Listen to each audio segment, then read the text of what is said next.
Okay, let's get into this. Today, we're diving deep into some really interesting source material. It's a discussion exploring a pretty big idea. A very big idea. Yeah. The possibility of actually reaching what they call galactic consciousness. Right, and specifically through meditation. Exactly. Yeah. And this isn't just, meditation for chilling out. The concepts here go way beyond that consciousness connection, what focused inner work might really achieve. Yeah. So our goal here, our mission for this deep dive, is really to pull out the key ideas, the most fascinating insights from this material. What are these sources really saying about consciousness, about maybe connecting to something bigger? Could it be that simple? That focusing inward connects you to the whole cosmos? Well, the material we're looking at seems to think so. It suggests ways this could actually work. Okay, so one of the main points, a core idea in the source, is that meditation isn't just personal. It's framed as a tool almost, designed to shift your awareness away from just yourself. The idea is to open up to what they describe as a collective sort of cosmic mind. Right. It really makes you question if consciousness is just, limited to our brains or our own lives. The sources are putting forward this possibility of tapping into some kind of shared universal intelligence. Something much larger than us as individuals. Exactly. On a scale that's hard to even grasp. And the discussion brings in reports from people described as advanced meditators. They talk about some pretty wild experiences. But wild's a good word for it. They describe feeling this deep connection to that universal intelligence, feeling their own consciousness expand. Expand how, though? Is it like a metaphor, or? Well, that's the thing. They describe it as seemingly literal, like their awareness stretches out to include stars, galaxies, even becoming aware of different timelines or something. Wow. Okay, that definitely pushes the boundaries of, normal experience. It does. The experiences in the sources suggest consciousness isn't just here in our heads, but maybe it can connect with the realities that seem vast and, far removed from daily life. The sources also bring up something called the Akashic Records. How does that fit in? Yeah, the Akashic Records. It's presented as this kind of cosmic library, almost like a universal database, holding all knowledge, all experience from everywhere, all time. That concept pops up in a few places, different traditions, right? It does. And the source isn't just name-dropping it. It suggests accessing these records through deep meditation is a real possibility. Like your mind could actually connect to this huge information field. Okay, so how? What's the mechanism proposed? The discussion links this to brainwaves, doesn't it? It does, yeah. It talks about meditation guiding the brain into theta and delta states. Which we usually associate with deep sleep, right? Or REM sleep. Exactly. And the thinking presented is that these states take the brain out of its usual busy waking state, the beta state. Neuroscience knows these states, of course, but the source suggests they create a kind of mental fluidity. Fluidity? Yeah, like the mind becomes less rigid, more open, and it's this fluidity, they suggest, that might allow it to connect with other dimensions or information streams beyond what we normally perceive. So this fluidity somehow helps dissolve the boundaries of the self, making it easier to connect to something bigger, like galactic consciousness. That seems to be the implication in the source material. In those states, the kind of rigid sense of me, the limits of the body, maybe they become less defined. The mind might be less tied to our usual sense of time and space. Interesting. And that's potentially where that feeling of merging with a larger cosmic awareness could come from. Okay, shifting gears slightly, but related, the pineal gland. That comes up a lot in the sources, the third eye. Yes, it does. It's discussed as a potential cosmic antenna. Right. The discussion points to its biological job, regulating light and sleep cycles. But then it gets into the more speculative, though interesting idea that it might produce its own DMT naturally. DMT, the substance linked to those really intense, mystical kinds of experiences. That's the one. So the thinking goes, if the pineal gland is this receiver, then meditation could be like tuning it. That's pretty much the idea presented. That practicing meditation, especially maybe certain techniques focused on that area, could help this internal antenna get better at picking up or resonating with these cosmic frequencies, or maybe higher dimensions. And what does it feel like? The sources talk about the subjective experience during these meditations. Oh, definitely. People report things like feeling pulsing energy, a real sense of expansion, like the boundaries of their body are dissolving. Yeah. And becoming aware of this huge interconnected network. A network? Like what? They use this analogy of the universe as a kind of giant neural web. And the feeling is like you're experiencing yourself as part of that web, a node in that system.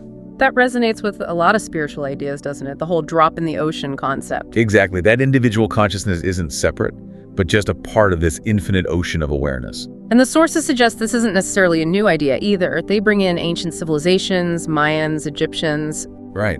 Suggesting that maybe their focus on meditation, on rituals, wasn't just superstition. Perhaps they actually had direct experiences of this kind of cosmic connection. And the techniques were ways to achieve that passed down. That's the compelling angle presented, that these ancient practices might have been based on real, non-ordinary states of awareness that connected them to something universal. The source material also touches on starseeds. What's that about? Yeah, that's a concept from certain spiritual circles.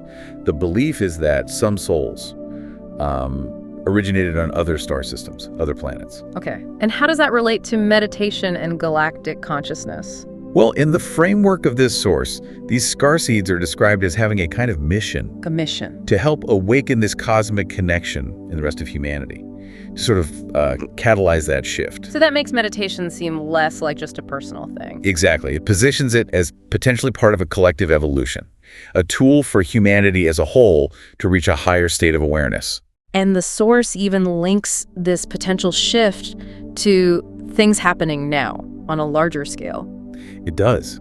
It floats the idea that maybe current events, like changes in solar activity or shifts in Earth's magnetic field, even planetary alignments, maybe these cosmic factors are influencing our collective consciousness somehow. They mentioned the photon belt theory too, right? Yes, that theoretical idea that we might be entering a region of space filled with high-energy light. Which could be accelerating spiritual awakening. That's the suggestion in the source.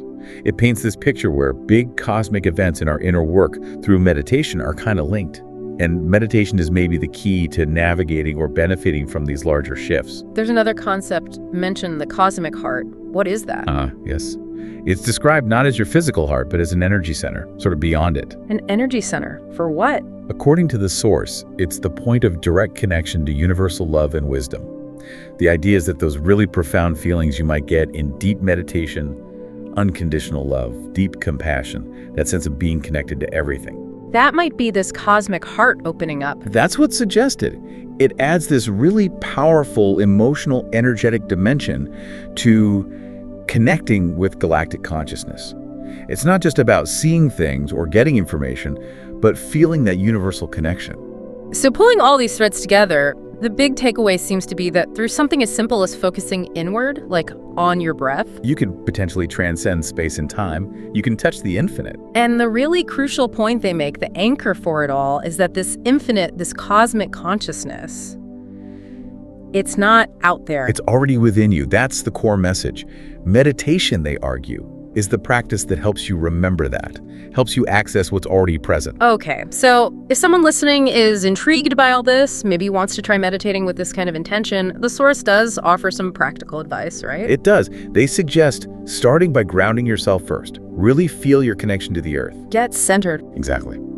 Then set a clear intention, something simple like, I open my mind and heart to the cosmic consciousness.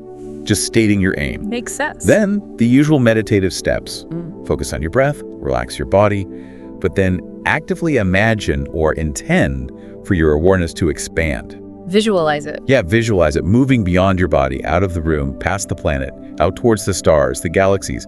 Use visualizations that work for you, maybe galaxies, light beams, starry skies. Whatever helps create that feeling of expansion. And patience is key, presumably. Oh, absolutely. The source stresses patience and openness. It's presented as a gradual unfolding, not like flipping a switch. And they suggest maybe journaling afterwards. Yeah, that's a good practical tip. Jot down any feelings, subtle shifts, maybe weird insights that pop up. You can help you track your own experience over time. What are the potential outcomes mentioned if someone pursues this? Well, the source lists things like feeling a stronger connection to that universal intelligence, experiencing deeper peace, maybe even getting intuitive guidance, feeling like you're receiving insights from, well, a higher source or broader consciousness.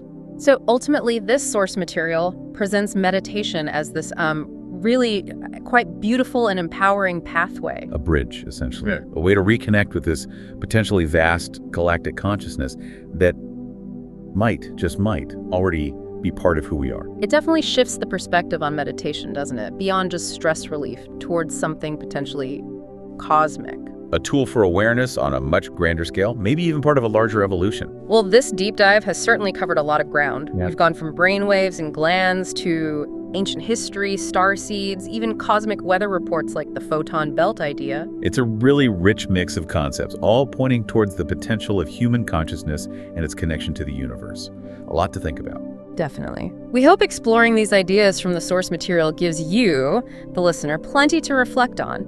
And maybe, if it resonates, you might even explore some of the practical steps for yourself. It certainly raises some big questions about reality and our place within it. And just to leave you with a final thought, drawing directly from the source material we discussed, if it's true, as these sources suggest, that the infinite cosmic consciousness you might look for out there is actually already inside you, what might that change about how you view yourself and how you view the universe?